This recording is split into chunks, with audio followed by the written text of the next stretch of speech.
आप सभी को शरद पूर्णिमा की हार्दिक शुभकामनाएं। भगवान सत्यनारायण की कृपा सदैव आप और आपके समस्त परिवार पर बनी रहे। शरद पूर्णिमा का व्रत 6 अक्टूबर 2025 सोमवार को रखा जाएगा और 7 अक्टूबर को स्नान दान की पूर्णिमा है। अगर आप कार्तिक मास का स्नान प्रारंभ कर रहे हैं तो 7 अक्टूबर से कार्तिक मास के स्नान, व्रत और नियम सभी प्रारंभ हो जाएंगे। तो कार्तिक मास के स्नान, दान और व्रत की जानकारी चाहिए तो चैनल पर वीडियो अपलोड हो चुकी है, जरूर देख लीजिए। और इस वीडियो में आप सुनने वाले हैं भगवान सत्यनारायण की कथा, जिसे सुनने मात्र से मन की समस्त कामनाएं पूर्ण हो जाती हैं। तो प्रेम से बोलिए सत्यनारायण भगवान की जय। एक समय की बात है, नैमिषारण्य तीर्थ में शौनकादि 88,000 ऋषियों ने श्री सूत जी से पूछा, हे प्रभु, इस कलयुग में वेद विद्या रहित मनुष्यों को प्रभु भक्ति किस प्रकार मिल सकती है तथा उनका उद्धार कैसे होगा। हे मुनिश्रेष्ठ, कोई ऐसा तप बताइए जिससे थोड़े समय में ही पुण्य मिले और मनोवांछित फल भी मिल जाए। इस प्रकार की कथा सुनने की हम इच्छा रखते हैं। सर्व शास्त्रों के ज्ञाता श्री सूत जी बोले, हे वैष्णवों में पूज्य, आप सभी ने प्राणियों के हित की बात पूछी है, इसलिए मैं एक ऐसे श्रेष्ठ व्रत को आप लोगों को बताऊंगा जिसे नारद जी ने लक्ष्मी नारायण जी से पूछा था और लक्ष्मीपति ने मुनिश्रेष्ठ नारद जी से कहा था। आप सब इसे ध्यान से सुनिए। एक समय की बात है, योगीराज नारद जी दूसरों के हित की इच्छा के लिए अनेकों लोकों में घूमते हुए मृत्यु लोक में आ पहुंचे। यहाँ उन्होंने अनेक योनियों में जन्मे प्रायः सभी मनुष्यों को अपने कर्मों द्वारा अनेकों दुखों से पीड़ित देखा। उनका दुख देखकर नारद जी सोचने लगे कि कैसा यत्न किया जाए जिसके करने से निश्चित रूप से मानव के दुखों का अंत हो जाए।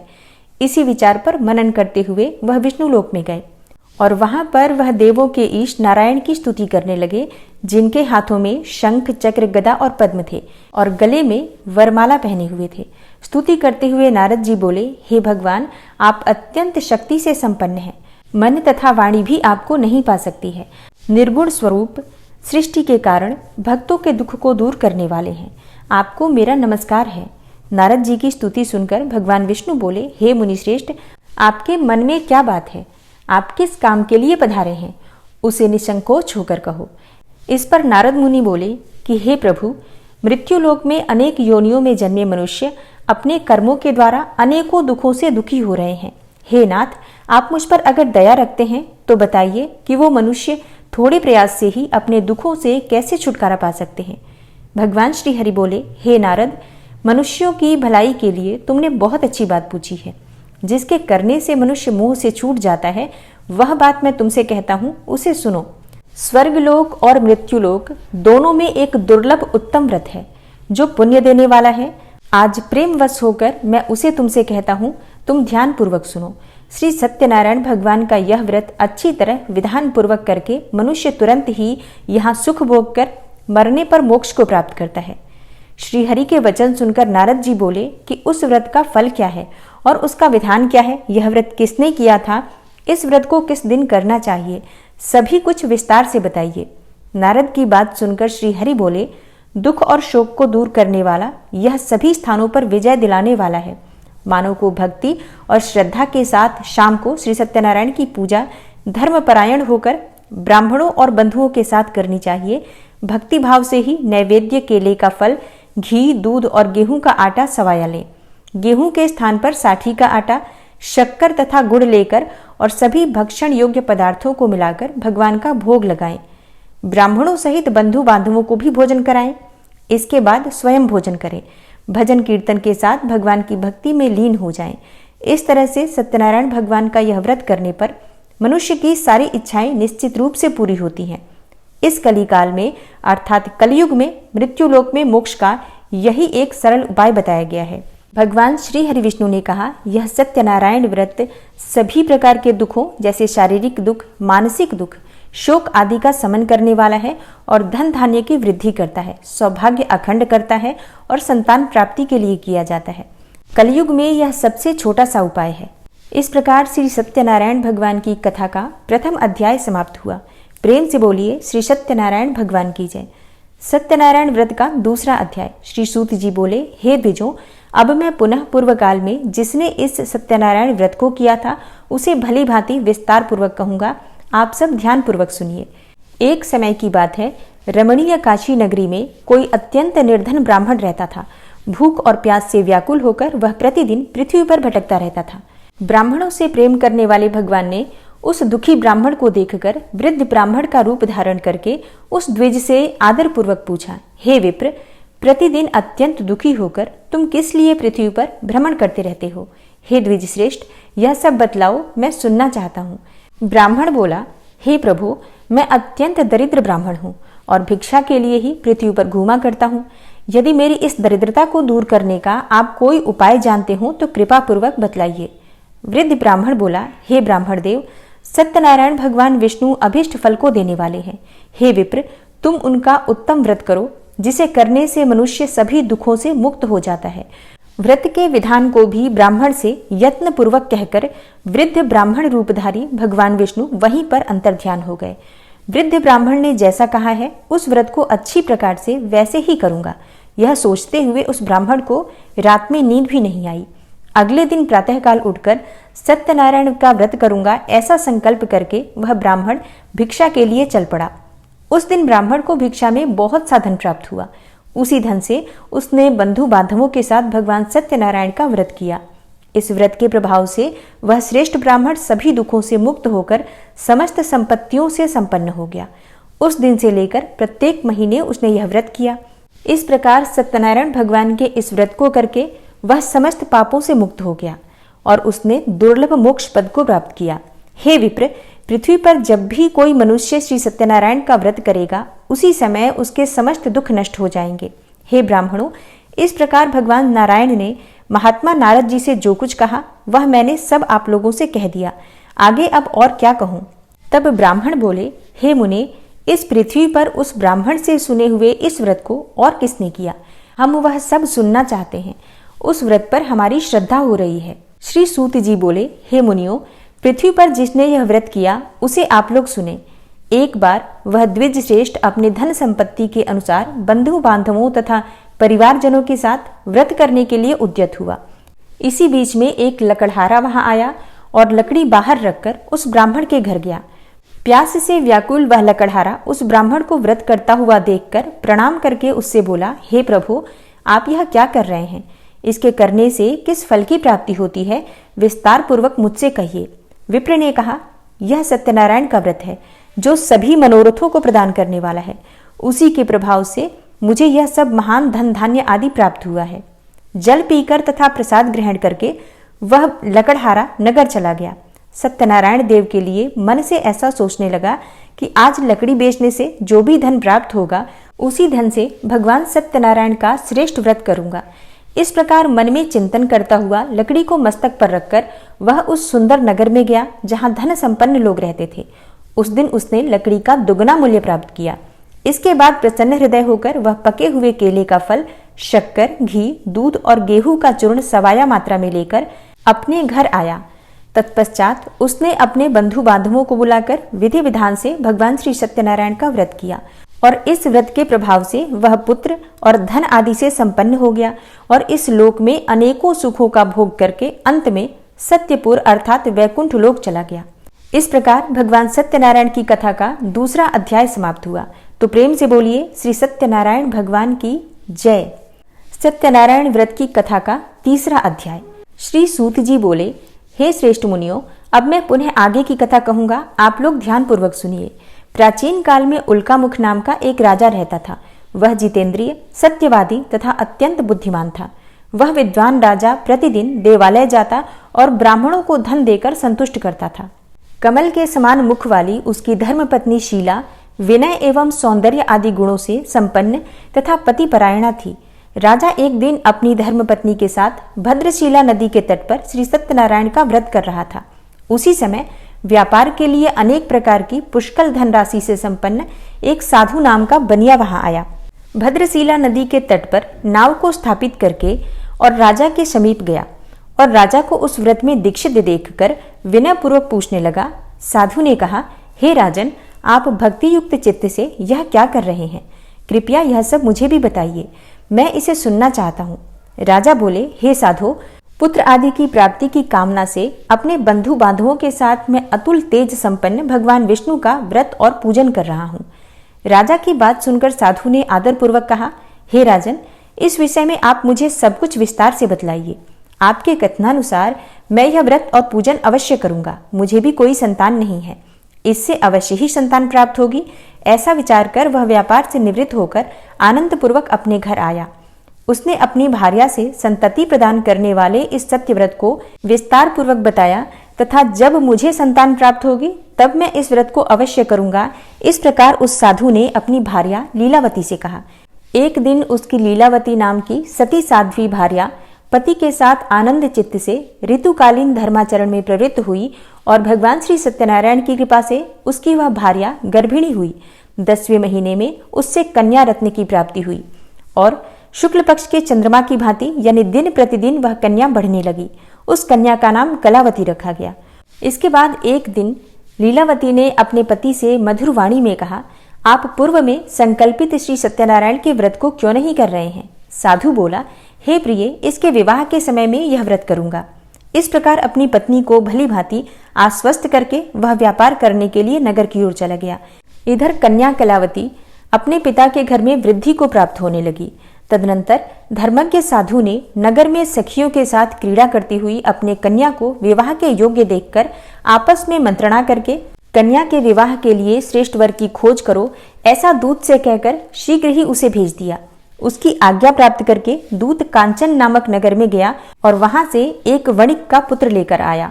उस साधु ने उस वणिक के पुत्र को सुंदर और गुणों से संपन्न देखकर अपनी जाति के लोगों तथा बंधु बांधवों के साथ संतुष्ट चित्त होकर विधि विधान से वणिक पुत्र के साथ कन्या का विवाह कर दिया।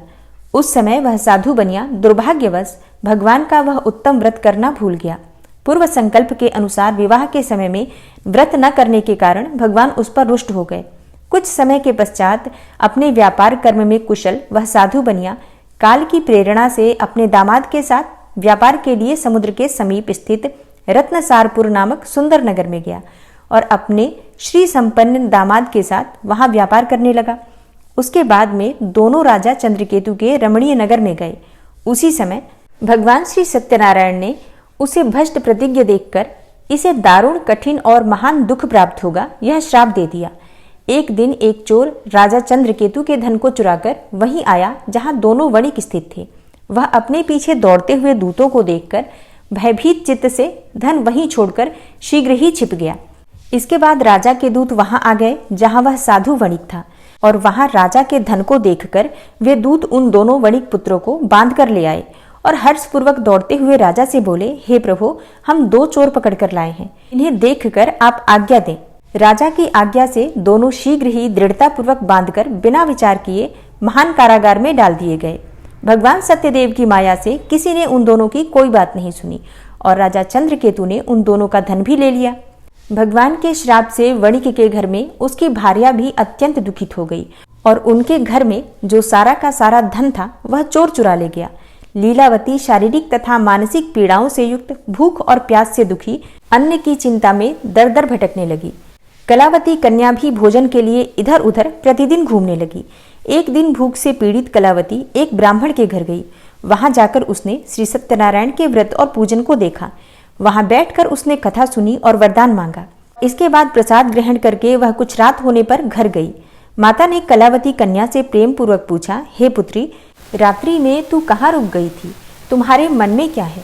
कलावती कन्या ने तुरंत माता से कहा, हे माँ, मैंने एक ब्राह्मण के घर में मनोरथ प्रदान करने वाला व्रत देखा है। कन्या की उस बात को सुनकर वह वणिक की भार्या व्रत को करने को उद्यत हुई और प्रसन्न मन से उस साध्वी ने बंधु बांधवों के साथ भगवान श्री सत्यनारायण का व्रत किया तथा इस प्रकार प्रार्थना की, हे भगवान, आप हमारे पति एवं जामाता के अपराध को क्षमा करें।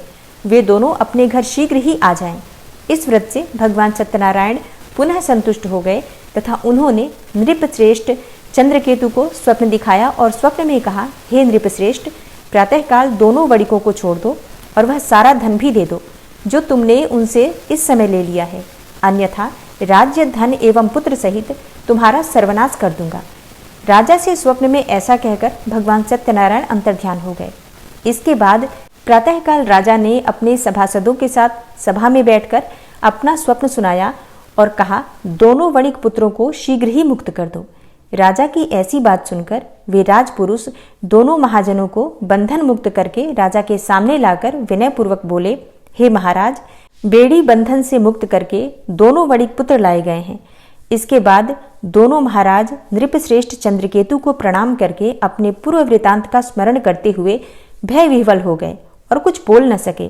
राजा ने वणिक पुत्रों को देखकर आदरपूर्वक कहा, आप लोगों को प्रारब्धवश यह महान दुख प्राप्त हुआ है। इस समय अब कोई भय नहीं है। राजा ने वस्त्र अलंकार देकर उन दोनों वणिक पुत्रों को संतुष्ट किया तथा सामने बुलाकर वाणी द्वारा अत्यधिक आनंदित किया और पहले जो धन लिया था उसे दुगना करके दिया। उसके बाद राजा ने पुनः उनसे कहा, हे साधो, अब आप अपने घर को जाएं। राजा को प्रणाम करके दोनों महावैश्यों ने अपने घर की ओर प्रस्थान किया। इस प्रकार श्री सत्यनारायण भगवान की कथा का 3रा अध्याय समाप्त हुआ। तो प्रेम से बोलिए श्री सत्यनारायण भगवान की जय। सत्यनारायण व्रत की कथा का 4था अध्याय। श्री सूत जी बोले, साधु बनिया मंगलाचरण करके और ब्राह्मणों को धन देकर अपने नगर के लिए चल पड़ा। साधु के कुछ दूर जाने पर भगवान सत्यनारायण ने उसकी सत्यता की परीक्षा लेने की जिज्ञासा से पूछा, साधु, तुम्हारी नाव में क्या भरा है? तब धन के मद में चूर होकर दोनों महाजनों ने अवहेलना पूर्वक हंसते हुए कहा, हे दंडी सन्यासी, क्यों पूछ रहे हो? क्या कुछ मुद्रा लेने की इच्छा है? हमारी नाव में तो लता और पत्ते आदि भरे हैं। ऐसी निष्ठुर वाणी सुनकर सत्यनारायण वेशधारी श्री दंडी बोले, तुम्हारी बात सच हो जाए।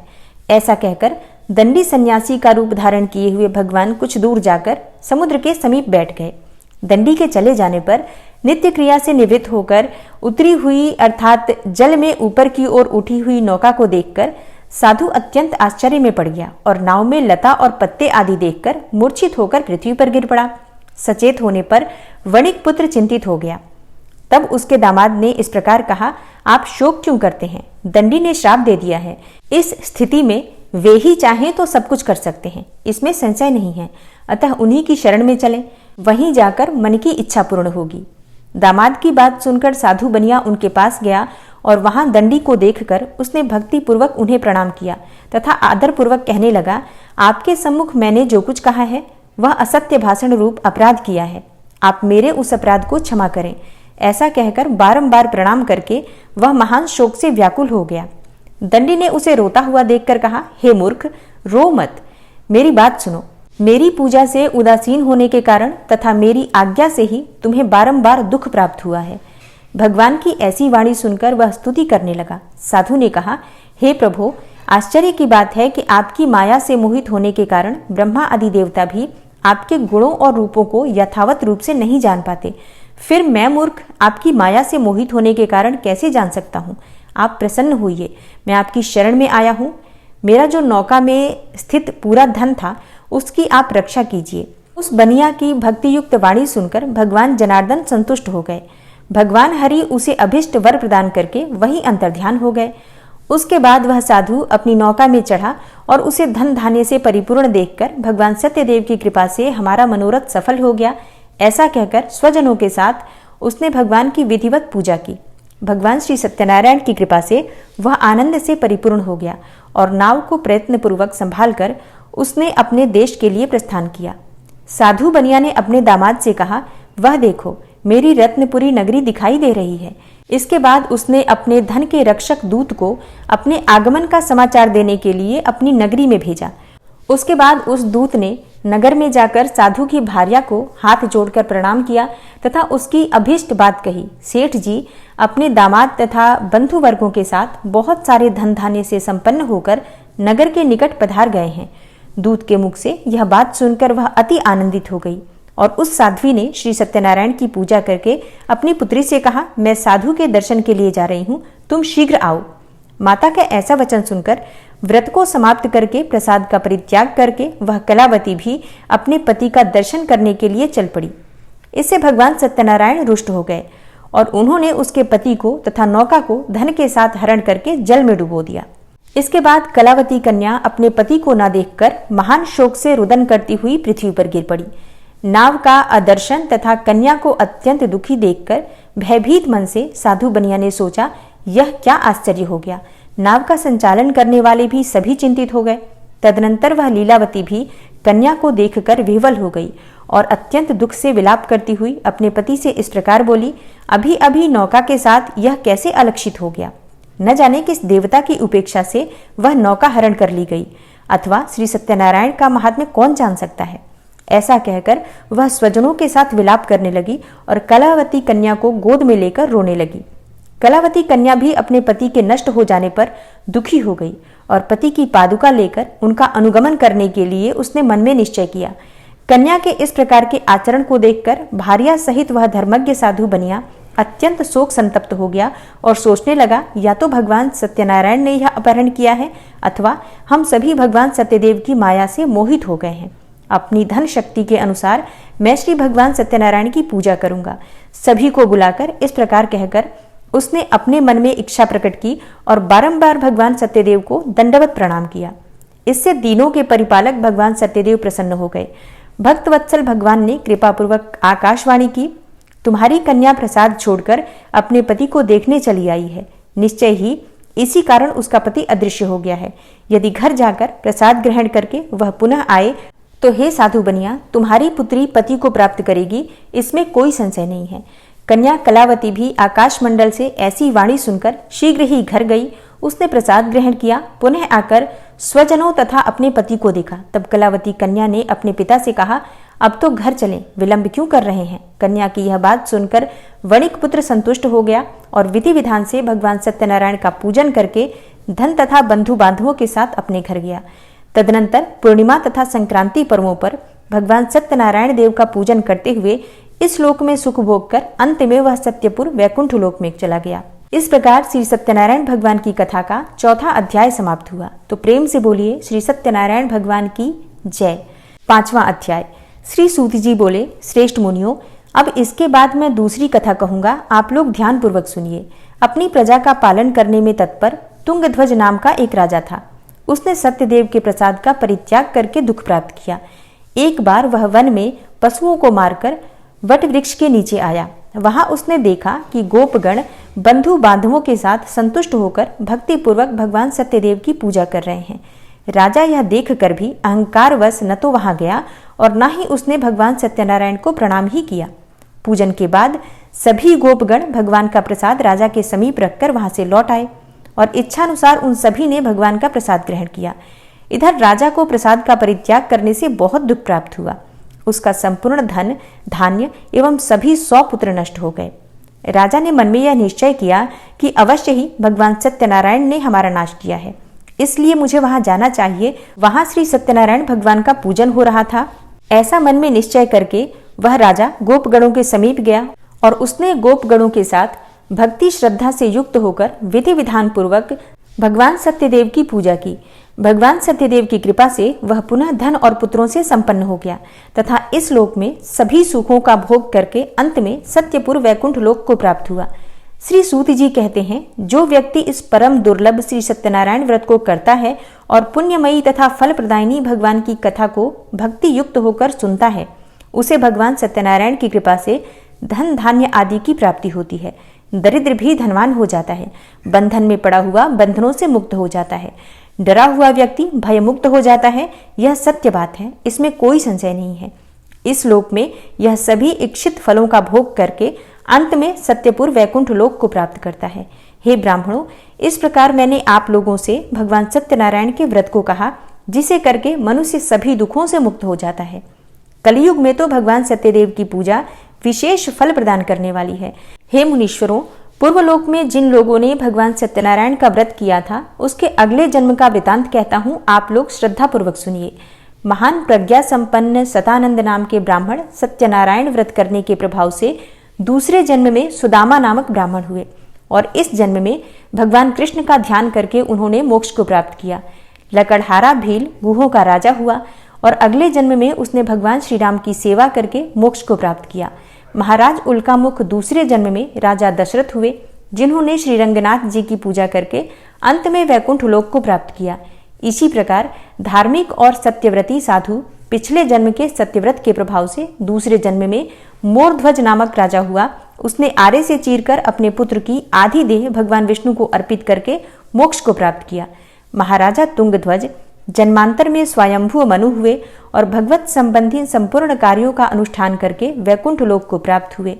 जो गोपगण थे वे सब जन्म जन्मांतर में व्रजमंडल में निवास करने वाले गोप हुए और सभी राक्षसों का संहार करके उन्होंने भी भगवान का शाश्वत धाम गोलोक प्राप्त किया। इस प्रकार श्री स्कंद पुराण के अंतर्गत रेवा खंड में श्री सत्यनारायण व्रत कथा का यह 5वां अध्याय पूर्ण हुआ। तो प्रेम से बोलिए श्री सत्यनारायण भगवान की जय, श्री लक्ष्मी नारायण की जय। जय जय श्री कृष्णा, जय श्री राधे।